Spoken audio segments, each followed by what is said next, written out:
We've got breaking news out of the NFL here in CBS Sports HQ, where Lamar Jackson and the Baltimore Ravens have failed to come to an agreement on a contract extension. So that means the former MVP will make just a hair over $23 million this season, which is the final year of his deal. Ravens GM Eric DeCosta says they'll resume negotiations after the season. Here's a statement from Eric DeCosta saying, despite the best efforts on both sides, we were unable to reach a contract extension with Lamar Jackson. We greatly appreciate how he has handled this process, and we're excited about our team with Lamar leading the way. We will continue to work towards a long-term contract after the season, but for now, we're looking forward to a successful 2022 campaign, again coming from the Ravens. All right, let's get some reaction and insight from Tyler Sullivan. So, Tyler, this news and this statement, how does it sit with you? Yeah, I'm for one not super surprised by this. It kind of felt like it was trending this way, even with Lamar Jackson this week saying, there's still time. The week isn't over yet with their negotiations still ongoing as this self-imposed deadline approached. It felt like there wasn't much momentum for a deal to be struck here, but it is significant. I mean, you're talking about an MVP caliber quarterback now possibly facing unrestricted free agency. Now, we don't think that that is going to happen, obviously. The Ravens would franchise him in the event that they can't get a long-term deal done this coming offseason. But still, this is important nonetheless for Lamar Jackson's future in the NFL. He's slated to make a lot of money here now, obviously. He's going to make $23 million, like you said, a little over that, fully guaranteed this season under the fifth-year option. And if he gets franchised, I mean, you're looking at something north of $40 million fully guaranteed. So you're kind of in the ballpark now of, over the next 2 years, $65 million guaranteed, depending on how things shake out there at the quarterback position. But ultimately, I think this came down to guaranteed money. You look at the contracts here. I mean, Aaron Rodgers getting $50 million per season. Deshaun Watson really kind of breaking the mold here, getting $230 million fully guaranteed. That's what Lamar Jackson is looking at. He is a former league MVP. He is a high caliber quarterback, elite quarterback in this league, and he's looking at market value. So again, if the Ravens aren't projecting that market value to him on the negotiating table, for him, he'll say, you know what, I'll just play football and we'll see what happens at the end of the season. And again, he is representing himself during these negotiations and now focusing, of course, on the new season. I'm glad you brought up Deshaun Watson, because that is sort of the eye of everyone's eye, apple of everyone's eye, so to speak, in terms of that fully guaranteed. And taking a look at that franchise tag, which is a lot of money, but clearly it's that number that still would be around $50 million per year that he would certainly like. So what, if any, does the Ravens executives have, like Eric DeCosta, in terms of leverage here, you think?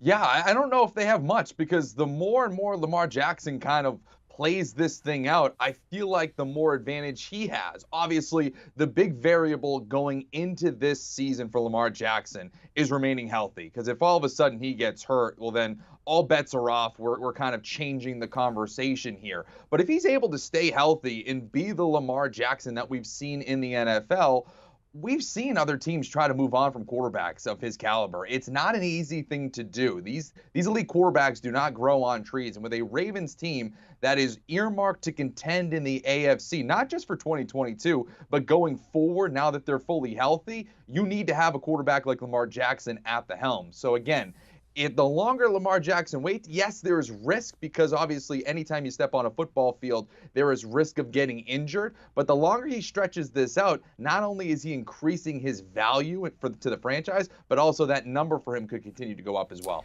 They just missed out on the playoffs last year. It would have been 4 straight, but again, they still had a nice run with Lamar Jackson at the helm. And again, that class of 2018, Josh Allen, of course, is balling out. He got paid. Josh Rosen still with the Browns. Sam Darnold, Baker Mayfield battling it out there in Carolina. If I were to ask you, now that we know that they are not going to come to an agreement and they're going to wait, we think, until after the season, of course, what would constitute a successful season for the Ravens, and then what would constitute a successful season for Lamar Jackson at the end of the day and at the end of the season for him to get what he wants?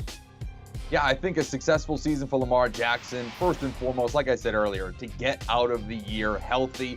And if he's healthy for 17 games, he's going to put up MVP Madden video game style numbers. He's going to rush for, 800 to 1,000 yards. That's his ceiling.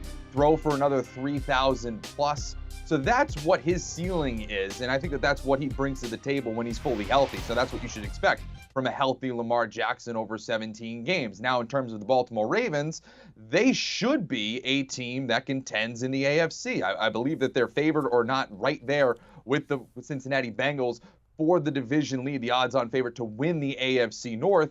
And as much as we talk about the Buffalo Bills, who had a dominating night on Thursday against the Rams, or the entire AFC West, whether it's the Chiefs, Chargers, Broncos, or Raiders, the Ravens are in that conversation alongside with the Cincinnati Bengals. They should be among those teams in the conversation of getting to the playoffs, getting to a divisional round, and maybe even getting to an AFC championship and possibly a Super Bowl if things break right. That's the ceiling for this team that they're fully healthy now. Obviously, J.K. Dobbins in the backfield, we're still kind of figuring out what he's going to be at the beginning of this season, but their secondary's fully healthy. They've drafted well. This team has the ability to make it deep into the playoffs, and if that happens, and if all of a sudden they mess around and win a Super Bowl, you're looking at Joe Flacco 2.0, where he's going to break the bank in a new contract. All right, Tyler Sullivan with the breaking news. Tyler, certainly appreciate the insight as always. Again, the Ravens open up the season in Jersey to take on the Jets, where the Ravens will be 7-point favorites in this one, and we've highlighted the first 4 games against the